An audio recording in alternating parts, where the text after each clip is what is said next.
Welcome Senator Tom Cotton of Arkansas. The senator is a member of the Banking, Intelligence, and Armed Services Committees. And Senator, thank you for being here today. Sure, Becky. Thanks for having me on. You've been very outspoken about Huawei and the risk that you think it presents. What do you think about what Secretary Mnuchin just told us? Becky, Huawei is essentially an arm of the Chinese Communist Party, and they are operating in a market to set up the fifth-generation wireless network around the world that is essentially akin to some of the critical weapons of war in the Cold War, like tanks and aircraft carriers. That's why we shouldn't allow American companies to do business with Huawei in setting up their fifth-generation wireless network, why I've introduced legislation that would codify the president's policy, keeping Huawei on the denied entity list and allowing Congress to review any future president's decision to remove them from that list or grant waivers to American companies so they can get licensed to sell products to Huawei. Just like we review arms sales of traditional weapons when we sell them to, say, Saudi Arabia or Egypt or the United Arab Emirates, we should also be reviewing any American company's attempts to sell products to Huawei to build out fifth-generation wireless networks. Watching from the sidelines, it's been a little confusing to be told that Huawei is so dangerous, but then to see it kind of getting thrown into play in terms of the trade talks. It seems to be the central piece between the China-U.S. trade talks at this point. What do you think of that?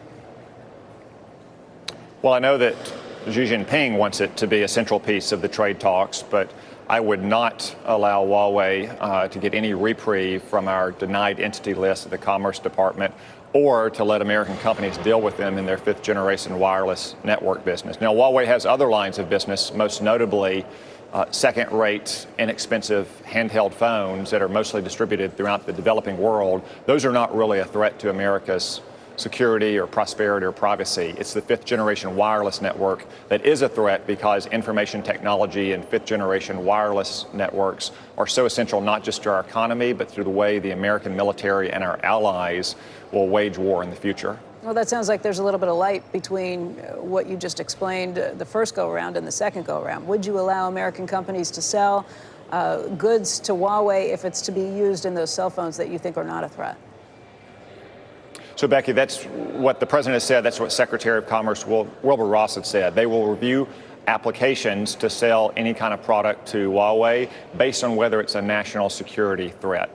I don't see selling any kind of technology that isn't going into their handset business as a national security threat. I would want to take a careful look to make sure that technology can't be repurposed into their fifth-generation wireless network business or other possibilities.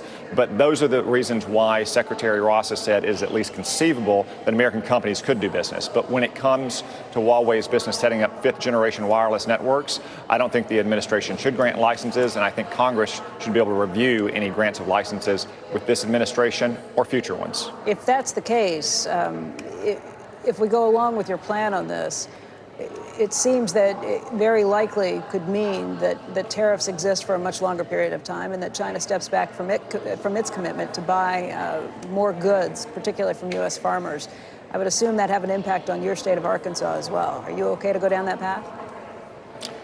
Well, China has already discriminated against Arkansas rice farmers who grow the largest commodity that we export in Arkansas. They've made a lot of commitments in the past, not only to this president, but to previous presidents. They often don't follow up on their commitments. So I, for one, am not particularly impressed with any commitments they've made until they reach an ironclad agreement. My proposal would be that agreement not touch on Huawei's fifth-generation wireless network. If the president can reach a good agreement for America's farmers and ranchers and foresters and manufacturers, that's a good thing. But we shouldn't bring national security questions like Huawei's fifth-generation wireless network into those trade negotiations. Senator, what kind of support do you have, A, from your colleagues in the Senate, and then B, from the administration? Who have you spoken with there? Widespread support, Becky. Senator Chris Van Hollen, a leading Democrat on the Banking Committee, is my co-sponsor for this legislation. And as we've seen in the past, China has very few friends in Congress, and that's in part because the American people know what a raw deal China has been giving to America's workers and what a threat they propose to America's security. So I believe we'll move forward on this legislation during this Congress, and I expect it'll get a very large bipartisan supermajority.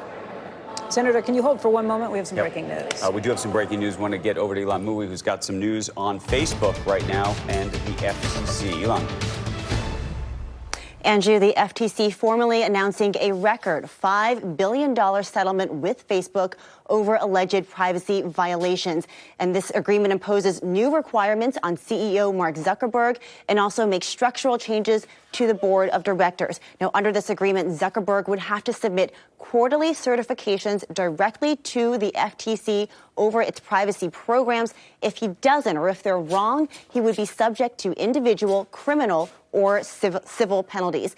This agreement also creates a new independent privacy committee within the board of directors, and it requires Facebook to step up its oversight of third-party apps. FTC Chairman Joe Simons said that Facebook has undermined consumer choices. He called the $5 billion penalty for the agency unprecedented, and he said the settlement is designed not only to punish future violations, but to change Facebook's entire privacy culture to decrease the likelihood of continued violations. Now, what does Facebook get out of all of this? Zuckerberg is not currently facing any violations or any personal charges, and the settlement does cover any existing violations of the previous agreement that Facebook signed with the FTC back in 2012.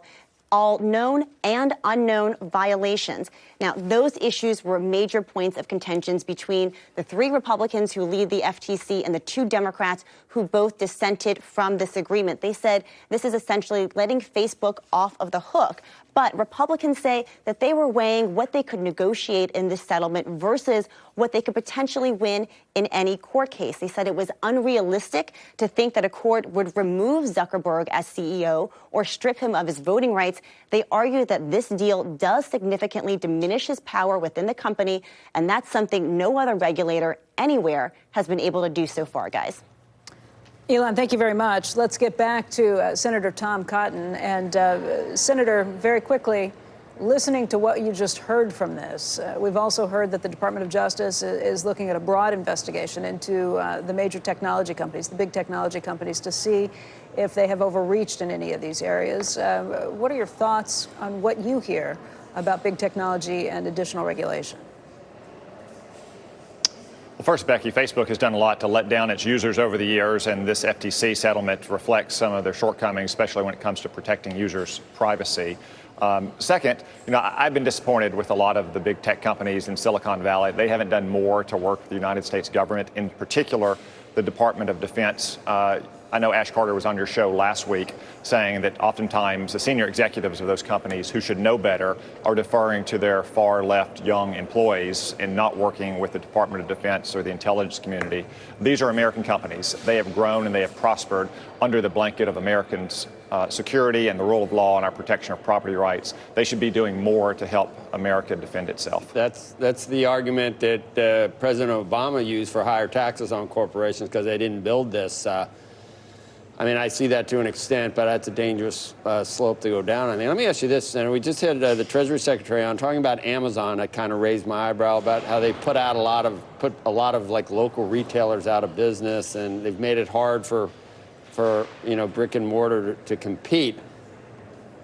I mean, Republicans in general, I think, would advocate for creative destruction. I mean, we don't rue the day the buggy whip makers were put out of business by the automobiles, do we? No, I mean, technology changes, and obviously new products come onto the market, and consumers have a choice to express their preferences in the marketplace. Now, we do have antitrust laws and monopolization laws that prevent a company from taking a monopoly it has in one market and leveraging that into another market. I think the Department of Justice, in opening an inquiry against several companies, is going to be examining if that is what is happening in some of these technology markets, if they are taking advantage of the market power they have in one market for goods or services and trying to leverage that against other competitors in a secondary market. Right, but innovating and having a new business model that really lays waste to your competitors is not against free market principles, and it's hard to. I mean, how do you figure out when you go past that and into where your market power makes you too powerful? That's another slippery slope. That is, ultimately, a free enterprise system is about businesses taking their products to the market and trying to win in the marketplace. There are always going to be businesses that succeed and businesses that fail. One of the great dynamics of the American free enterprise system as opposed to Europe is that you have so many new businesses that come into the market that didn't even exist 30 or 40 years ago that become some of our great American companies. But they face the risk of other disruptions as well. But what we can't allow businesses to do is once they grow so large and develop monopoly power in one market, to then leverage that and try to hurt competition in another market. Ultimately, we're not trying to protect any particular business. We're trying to protect competition and markets. Are you talking about Amazon in this case, or are you talking about Apple? Yes. Yes to both.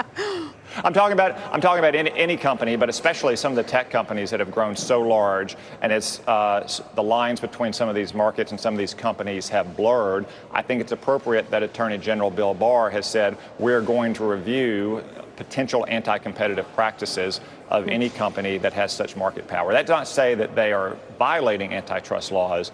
It's to say that we have to protect markets and competition, not protect companies. Is that a distinction you draw between, let's say, Amazon and Walmart from your home state?